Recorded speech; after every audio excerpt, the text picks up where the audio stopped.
কবি অপূর্ব দত্তের লেখা কবিতা শিক্ষা গরু।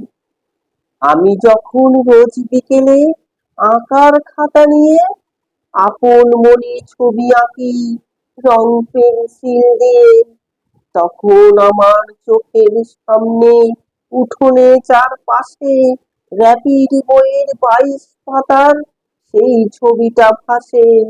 মাথায় সাদা পাগড়ি, চোখে চশমা, মুখে হাসি, বয়সটা ঠিক যায় না বোঝা, 60 কিংবা 80। যার নামেতে, যার কথাতে লুকিয়ে আছে জাদু, তিনি হলেন সর্বপল্লী রাধা কৃষ্ণান দাদু। প্রতি বছর সেপ্টেম্বরের 5 তারিখটি এলে আমরা তাকে বরণ করি সমস্ত কাজ ফেলে। মা বলেছেন তিনি হলেন শিক্ষকদের গুরু, তাকে প্রণাম করেই আমার সকল কাজের শুরু।